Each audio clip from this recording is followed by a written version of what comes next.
Assalamualaikum warahmatullahi wabarakatuh.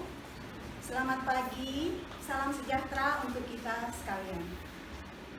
Anak-anakku SMP Negeri 3 Palu yang kami hormati, untuk hari ini Sabtu 17 Juli 2021 kita akan mulai kegiatan MPLS kita, yaitu dengan materi penanggulangan bahaya narkoba. Untuk itu, kepada adik-adik sekalian, Ibu mohon kalian supaya serius di dalam mengikuti kegiatan ini, karena kegiatan ini adalah kegiatan yang sangat penting untuk kalian. Untuk itu, agar waktu kita tidak terbuang, mari kita dengarkan materi yang akan disampaikan oleh Bapak Kepala BNN Kota Palu, yaitu penanggulangan bahaya narkoba. Kepada Bapak, disilahkan. Terima kasih. Bismillahirrahmanirrahim. Assalamualaikum warahmatullahi wabarakatuh. Selamat pagi, salam sejahtera buat kita semua. Adik-adik sekalian, anak-anakku sekalian, pada hari ini kita akan mendengarkan materi tentang bahaya penyalahgunaan narkoba. Jadi perlu kita ketahui sendiri bahwa sebelum masuk materi, bahwa kita di Sulawesi Tengah berada pada peringkat keempat dari 34 provinsi penyalahguna dan pengedar. Nah, itu ada harus tahu itu. Ya, kita berada pada peringkat keempat. Terus yang kedua, bahwa Sulawesi Tengah sendiri, khususnya Kota Palu, itu kemarin kan ada tiga zona merah. Zona merah ini dalam hal di situ sudah pengedarnya, situ pemakainya yang paling banyak. Artinya daerah peredaran lah, itu Tatanga, Anoa, Kayu Malue.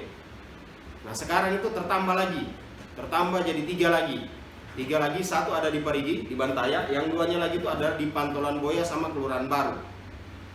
Itu zona, jadi zona merah itu jadi ada 6. Nah, perlu ada diketahui bahwa yang berasal dari daerah sana mohon hati-hati, dan yang bukan berasal dari daerah sana bukan berarti tidak bersenang-senang saja, harus tetap waspada. Apalagi daerah seputaran ini kan dekat sekali dengan Kelurahan Tatanga, Kecamatan Tatanga. Jadi harus ekstra hati-hati.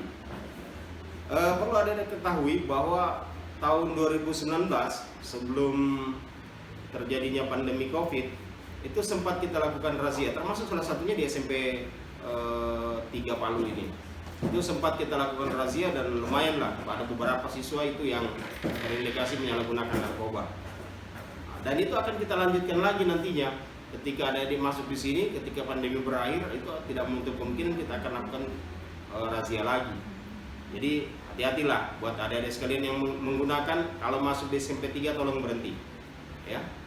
Yang menggunakan masuk SMP 3 tolong berhenti, yang tidak menggunakan jangan pernah menggunakan. Ingat itu, karena suatu waktu pasti akan dilakukan razia oleh BNN maupun dari guru sekolah. Nah, perlu adik-adik ketahui, narkoba itu singkatan dari narkotika, psikotropika, dan bahan adiktif. Berarti ada 3 ya, ada narkotikanya, ada psikotropika, dan bahan adiktif. Nah, itu harus diketahui. Narkotika yang ditangani oleh BNN, ya, BNN sendiri hanya menangani persoalan narkotika. Kemudian psikotropikanya itu Undang-Undang 36 itu ditangani oleh kepolisian, dan bahan adiktif ini yang sementara dicoba disusun untuk perdanya. Perlu ada diketahui bahwa narkotika itu adalah zat atau obat yang berasal dari tanaman atau bukan tanaman. Nah, ini harus kita ketahui. Yang berasal dari tanaman itu seperti ganja, ya, ganja. Kemudian ada yang kita ketahui juga dengan kecubung, itu masuk jenis tanaman itu, ya, bunga trompet. Jadi hati-hati ada sekalian. Ada juga jamur, itu masuk jenis tanaman. Kemudian ada juga yang bukan jenis tanaman. Yang bukan jenis tanaman itu seperti sabu, ya, kemudian ekstasi. Ada sekarang yang paling tren yang biasa banyak digunakan adalah tembakau gorila. Nah, ini.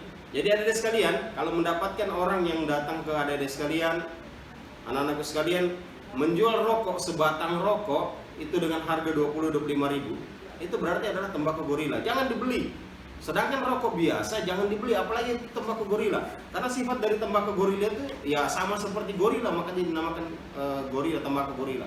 Sifatnya menyerang, ya, berani berkelahi seperti itu. Jadi jangan pernah menggunakan.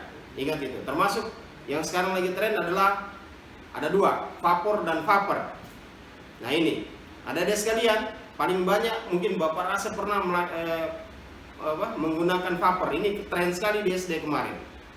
Vapor itu adalah yang menggunakan piting lampu. Buat adik-adik yang pernah menggunakan piting lampu, hati-hati ya, Bapak tahu itu. Jadi tolong yang belum pernah menggunakan itu ya jangan sampai dilihat temannya terus dicoba-coba.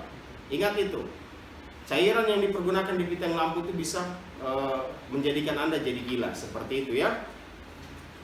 Nah, adik-adik sekalian, narkotika itu kan seperti tadi sudah terdiri dari sabu, kemudian ekstasi, ganja itu narkotika. Psikotropika itu obat-obat yang memang dengan resep dokter. Contoh seperti obat yang kecil warna putih ada gambar huruf Y di depan.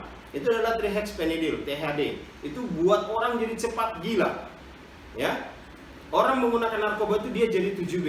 Adik-adik harus ingat itu, menggunakan narkoba jadi 7B. 7B itu adalah sering bingung, bengong, bego, bodoh, bolos, bohong, barang-barang sering hilang. Ingat itu. Jadi 7B itu adalah sering bingung, bengong, bego, bodoh, bolos, bohong, barang-barang sering hilang. Ya.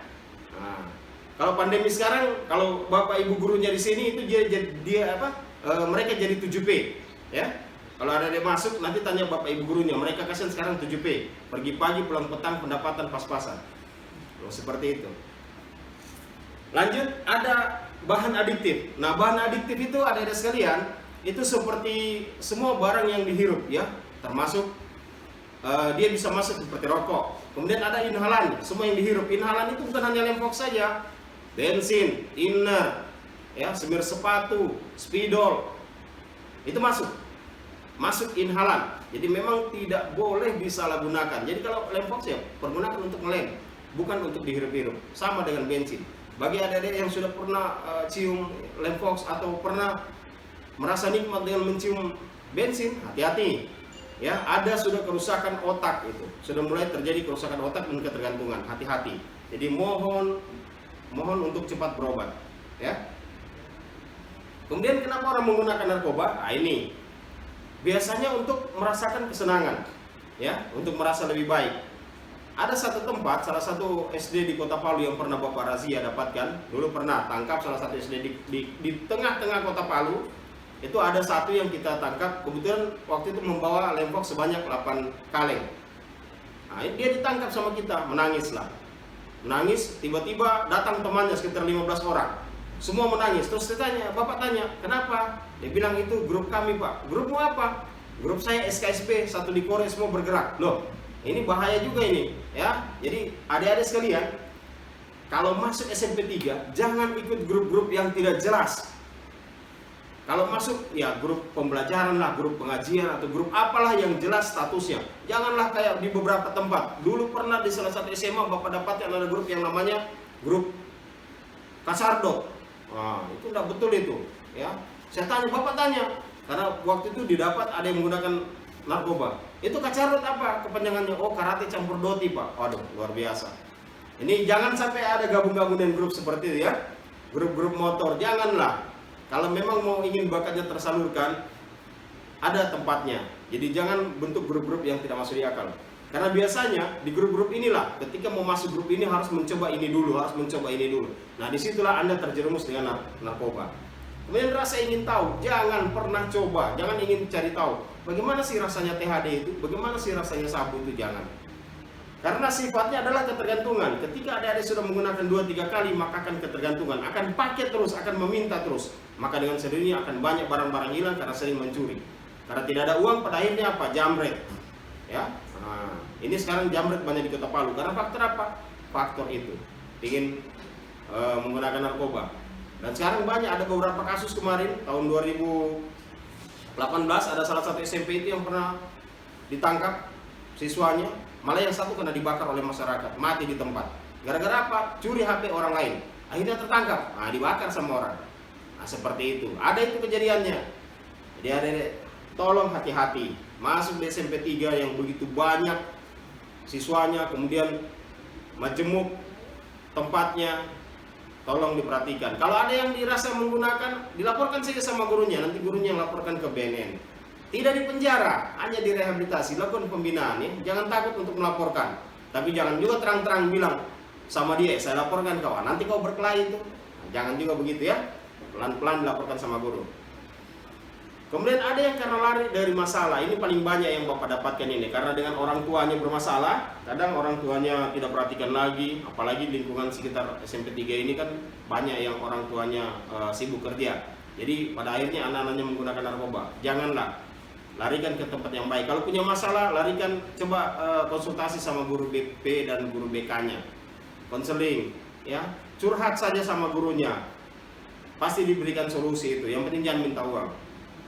Nah, ketika menggunakan narkoba, adik-adik sekalian, itu ada empat pengaruhnya. Pertama yaitu depresan, ya, yang namanya depresan. Depresan itu menekan sistem saraf pusat, artinya otak ditekan. Makanya ketika orang menggunakan narkoba yang jenis depresan seperti THD, itu orangnya jadi, ya kayak Bapak katakan tadi, orangnya jadi bingung, bengong, bego, bodoh, bolos. Ditanya, matanya melotot saja ke depan, tapi pikirannya di luar. Seperti itu kalau yang depresan. Nah, kemudian ada stimulan ini yang sifatnya bahaya. Contoh, ada satu kasus juga salah satu di SMP Kota Palu, Bapak pernah dapatkan siswa naik di atas meja, pegang pisau, ancam gurunya. Itu stimulan, itu menggunakan sabu. Ya, itu menggunakan sabu, itu stimulan. Karena sabu itu sifatnya stimulan. Kalau pada saat itu dia lagi marah, siapapun akan dia lawan. Kalau pada saat itu dia lagi bersedih, dia akan menangis sejadi-jadinya. Kalau pada saat itu lagi bergairah, maka siapapun akan dia cium atau dia apapun seperti itu kira-kira. Nah, tergantung situasinya. Jadi hati-hati sekalian, adik-adik sekalian ya. Ini penting. Kemudian ada halusinogen. Halusinogen ini dia berhayal, ya. Contoh ketika menggunakan ini barang seperti ganja, tiba-tiba mungkin ada pas di sekolah habis menggunakan sabu, menggunakan ganja, munculnya ada halusinogen, tiba-tiba lagi duduk-duduk, lihat ada hantu di sudut sana. Nah, itu seperti begitu, halusinasi. Lewat kambing dilihat, cantik sekali tuh, jadi kayak orang. Itu halusinasi. Nah, itu hati-hati. Ini sifatnya yang jelek sekali. Kemudian ada adiktif. Adiktif ini menimbulkan ketergantungan yang luar biasa. Kalau sudah pakai tidak bisa lepas lagi. Dan ini yang dipergunakan oleh bandar. Jadi adik-adik beli terus, pada akhirnya sampai kehabisan uang. Dan memang juga kurus. Ya.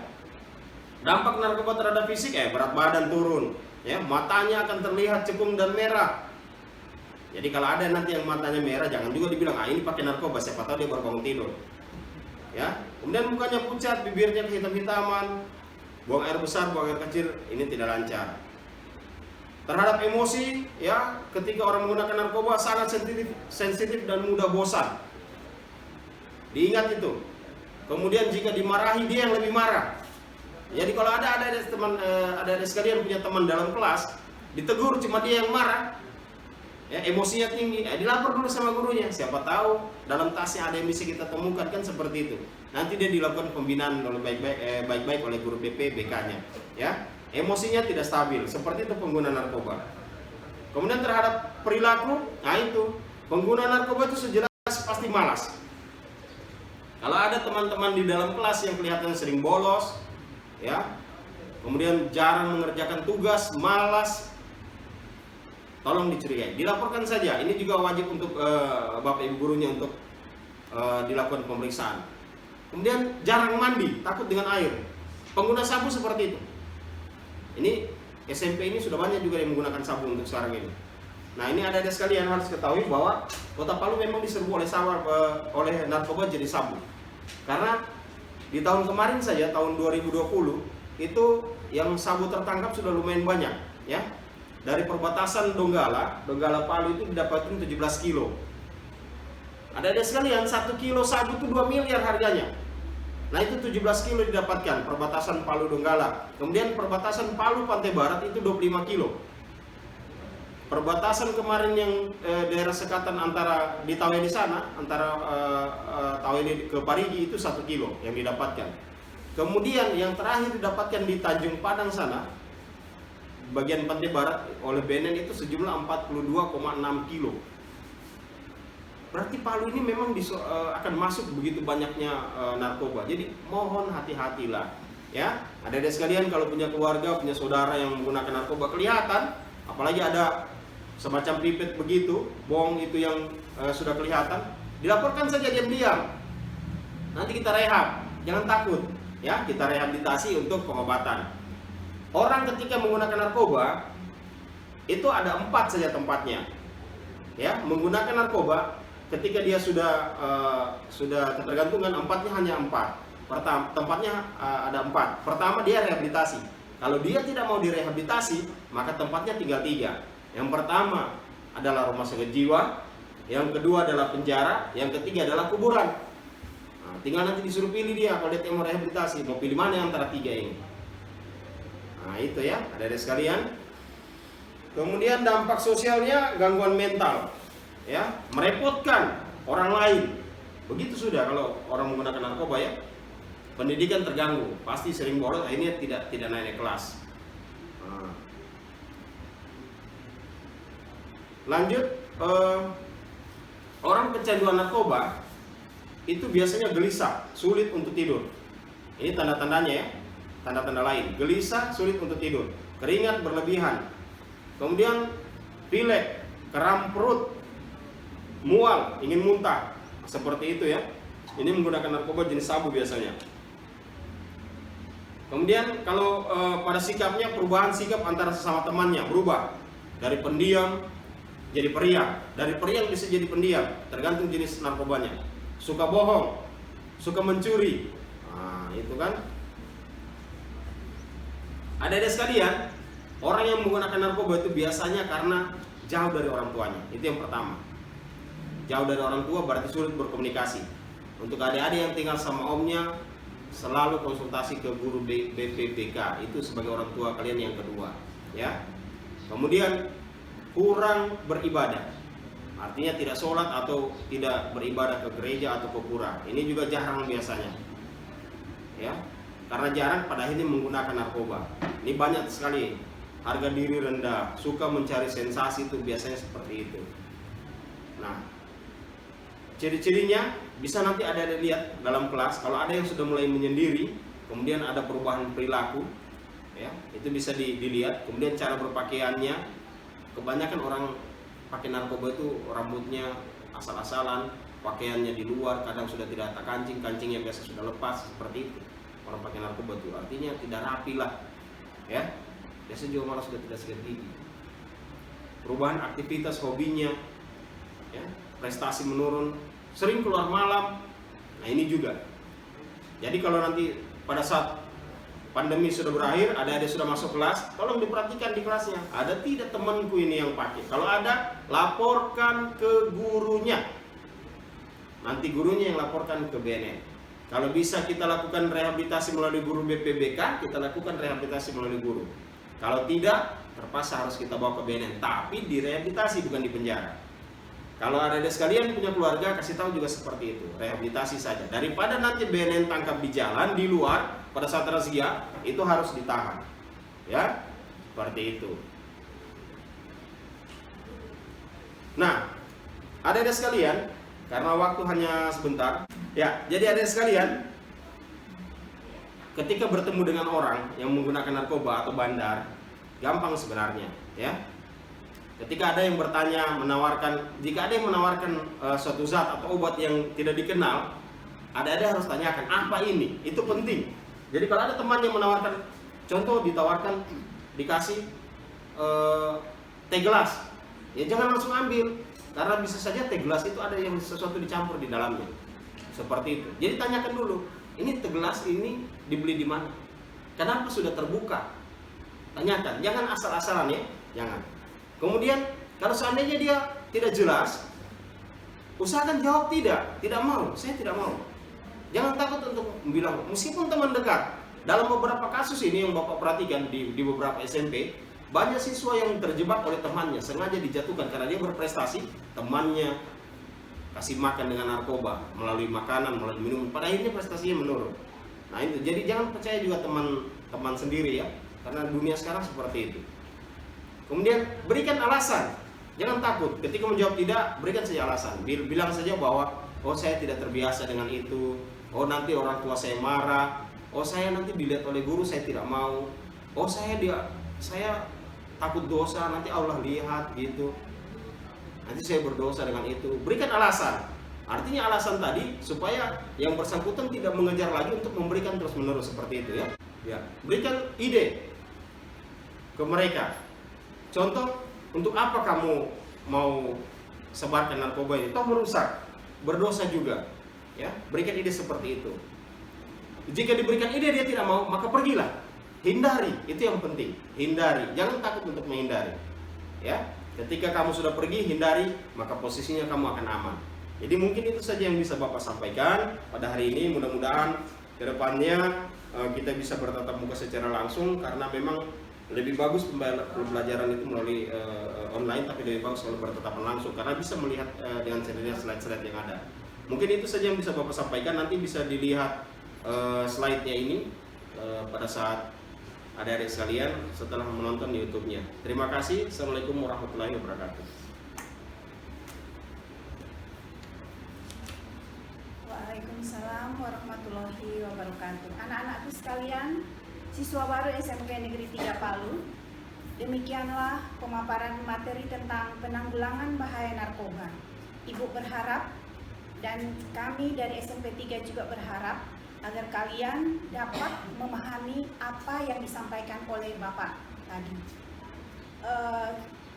Apapun yang disampaikan oleh Bapak, tolong diingat-ingat kemudian dilaksanakan. Kita di peringkat 4 ya, untuk Sulawesi Tengah, sangat mengerikan. Untuk itu, untuk Kota Palu, kita di peringkat 1.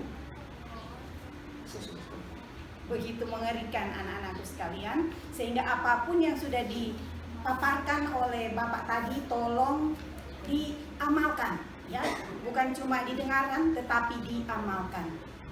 Demikian, kepada Bapak kami mengucapkan terima kasih, dan dengan mengucapkan alhamdulillahirabbil alamin, Ibu tutup pertemuan ini. Assalamualaikum warahmatullahi wabarakatuh. Dan jangan lupa, setelah mengikuti materi ini ada tugas yang harus kalian lakukan, yaitu membuat rangkuman, ya, rangkuman yang insya Allah akan kita kumpul di hari Senin, ya. Demikian, Ibu kembalikan kepada panitia.